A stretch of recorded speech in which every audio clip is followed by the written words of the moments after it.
Hello friends, welcome to this channel. आज हम बात करने वाले हैं एक बहुत इंपॉर्टेंट टॉपिक के बारे में। सो इस वीडियो को एंड तक जरूर देखना। आपने सोशल मीडिया पर या फिर न्यूज में या फिर फ्रेंड्स लोगों से आपने जरूर सुना होगा कि 12 लाख तक की इनकम पे कोई टैक्स नहीं है। अगर 12 लाख से कम इनकम है तो मुझे टैक्स नहीं देना पड़ेगा बिल्कुल भी।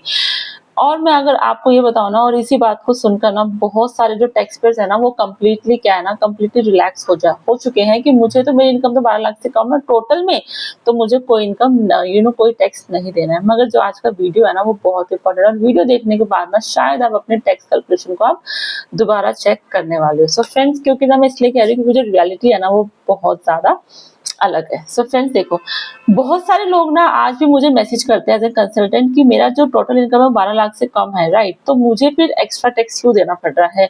क्या आपसे कुछ गलती हो रही है, या फिर क्या गवर्नमेंट ने कुछ टैक्स रूल्स क्या चेंज कर दिए हैं, क्या क्या आपका सॉफ्टवेयर गलत है? तो बहुत टाइप के क्वेश्चंस आ रहे हैं। तो यही वीडियो आज बहुत इंपॉर्टेंट है, तो इस वीडियो को आप एंड तक जरूर देखना। देखो फ्रेंड्स, आपको ना समझना पड़ेगा कि आखिर रियलिटी क्या है। मैं आपको चलो बहुत आसान भाषा में बताती हूँ। देखो, जो न्यू टैक्स रिजीम है ना, जो न्यू टैक्स रिजीम में जो रिबेट प्रोविजंस की वजह से जो उसमें जो रिबेट प्रोविजंस की वजह से ना एलिजिबल टैक्स पेयर्स को स्पेसिफाइड लिमिट जो भी है अकॉर्डिंगली उसमें टैक्स रिलीफ मिल रहा है। ठीक है, इसी वजह से क्या है ना, इसी वजह से लोगों के माइंड में एक सिंपल सा स्ट्रक्चर बन गया है कि 12 लाख तक का, अगर 12 लाख तक की आपको टोटल इनकम है तो आपको कुछ भी टैक्स आपको नहीं देना। सिंपल सी बात है। मगर ना फ्रेंड्स, हमको ये समझने की भी जरूरत है कि हम बात कर रहे हैं टोटल 12 लाख की इनकम ना, लेकिन जो टैक्स लॉ है ना वो इतना भी सिंपल नहीं होता। देखो, टैक्स लॉ में ना सिर्फ और सिर्फ इनकम का अमाउंट, जो टैक्स लॉ है ना वो सिर्फ इनकम का अमाउंट ही नहीं देखता, बल्कि वो इनकम के नेचर भी देखता है, मतलब क्या इनकम का वो सोर्स भी देखता है। और यहीं पर ना सबसे ज्यादा कंफ्यूजन क्रिएट होती है, ये भी हमको समझने की जरूरत है। फॉर एग्जाम्पल, आप मान लो कि आपकी सैलरी इनकम है, राइट, और साथ ही में सपोज आपने कुछ शेयर्स वगैरह बेचे हैं, शेयर्स बेचे और फॉर एग्जाम्पल शॉर्ट टर्म है, आपने 1 साल के अंदर शेयर्स बेच दिए, या फिर आपकी जो टोटल इनकम है ना कुछ ऐसी भी इनकम है इंक्लूडेड जिससे कि जो कि स्पेशल रेट पर टैक्स होती है। और जैसे कि हमने ऊपर क्या बात करी थी ना कि जो टैक्स लॉ है ना वो सिर्फ इनकम ही नहीं देखता, वो इनकम का वो भी देखता है सोर्स क्या है, राइट। सो फ्रेंड्स, अब जो टैक्स पे है ना, अब टैक्स पे सिर्फ टोटल इनकम देखकर ये अज्यूम कर लेता है कि मुझे ना रिबेट मिल जाएगी और अकॉर्डिंगली मेरा टैक्स जीरो हो जाएगा। लेकिन ना फ्रेंड्स, जब एक्चुअल टैक्स टैक्स कंपटीशन होती है तब उसमें क्या होता है अब हम समझते हैं। देखो, तब उसमें पता चलता है कि जो कुछ इनकम कैटेगरीज है ना, जैसे हम बात कर रहे हैं कि स्पेशल वाली, कुछ इनकम कैटेगरीज पर रिबेट का बेनिफिट एक्सपेक्टेड तरीके से अवेलेबल नहीं होता, या फिर टैक्स लायबिलिटी कंटिन्यू रह सकती है। इसी वजह से ना कई टैक्स पेयर्स को अकॉर्डिंगली शॉक लगता है जब वो रिटर्न फाइल करते हैं, और जब वो अपनी रिटर्न को प्रिपेयर करते हैं, टैक्स कैलकुलेशन करते हैं कि मेरा टैक्स पेबल अमाउंट क्यों बन रहा है और क्यों मेरे सामने आ रहा है, इवन मेरी 12 लाख से कम इनकम है।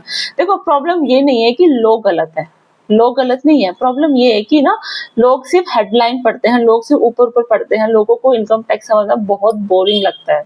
नहीं नहीं फ्रेंड्स, देखो सोशल मीडिया पे ना, और हम भी क्या करते हैं ना कि फॉर एग्जांपल जो नॉर्मल लोग है ना, जैसे मैंने बताया कि हमको इनकम टैक्स बहुत बोरिंग लगता है, मगर जब प्रॉब्लम आती है ना तभी हम उसको सीरियसली लेते हैं, जब नोटिस आता है तभी हम उसके फैक्ट्स को समझते हैं। या फिर सोशल मीडिया, हम सिर्फ शॉर्ट्स देखकर हम एजम्पशन बना लेते हैं, एक लाइन वायरल हो जाती है कि 12 लाख तक की कोई इनकम टैक्स फ्री है, सब इनकम टैक्स फ्री है, तो हम एजम्पशंस लेके हम काम करते हैं। बट ना फ्रेंड्स, उसके पीछे ना अकॉर्डिंगली हमको समझना बहुत जरूरी है, उसके पीछे कंडीशंस, एक्सपेक्शन और एक्सेप्शंस और इनकम क्लासिफिकेशन भी होती है, उनको अकॉर्डिंगली इग्नोर कर दिया जाता है, राइट। बट फ्रेंड, टैक्सेशन में ना सोर्स ऑफ इनकम बहुत इंपॉर्टेंट होता है, जैसे कि हमने देख भी लिया। जैसे कि अब हम बात करते हैं सैलरी इनकम हो गया, कैपिटल गेन्स इनकम हो गया, और जो स्पेशल रेट वाली जो इनकम होती है ना, उन सबका ना टैक्स ट्रीटमेंट अलग हो सकता है और अलग होता भी है। इसलिए ना फ्रेंड्स, सिर्फ और सिर्फ टोटल इनकम देखकर आप कंक्लूजन्स पर नहीं पहुंचना है, बिल्कुल भी नहीं पहुंचना है, तो इससे अदरवाइज आपसे गलती हो सकती है। सो फ्रेंड्स, अगर आप शेयर्स में, म्यूचुअल फंड्स में, या फिर प्रॉपर्टी ट्रांजेक्शन या फिर किसी और सोर्स से आपको कुछ इनकम आ रही है और आप कुछ अर्न कर रहे हो, तो फ्रेंड्स ये वीडियो आपके लिए बहुत इंपॉर्टेंट है, और अकॉर्डिंगली अपने टैक्स कंप्यूटेशन को आप डिटेल में आप समझिए, उनको दोबारा से आप करिए। और ना अकॉर्डिंग पता है क्या होता है ना, रियलिटी बताऊं, बहुत बार ना टैक्स पेयर्स ना रिटर्न फाइल करने के लास्ट मोमेंट पे ये होता है कि लास्ट मोमेंट पे ये डिस्कवर करते हैं, उनको ये पता चलता है कि उनको टैक्स देना पड़ेगा, उनको टैक्स देना पड़ेगा। फिर उनको क्या लगता है, उनको ये लगता है कि यार सिस्टम में एरर है, सिस्टम में कुछ प्रॉब्लम है। जबकि ना फ्रेंड्स एक्चुअल आपको पता है रियलिटी क्या है, अगर आपने वीडियो एंड तक देखी है, जबकि एक्चुअल ना इशू मिसअंडरस्टैंडिंग का होता है, हाफ नॉलेज का होता है। So friends as an consultant मैं आपको सजेशन ये देना चाहूंगी सिंपल कि अगर आपकी इनकम 12 लाख के आसपास है ना, तो फ्रेंड्स उसमें से आपको क्या आइडेंटिफाई करना है, उसमें सैलरी के अलावा आपको ये देखना है कि कैपिटल गेन या फिर कोई स्पेशल इनकम भी इंक्लूड है ना।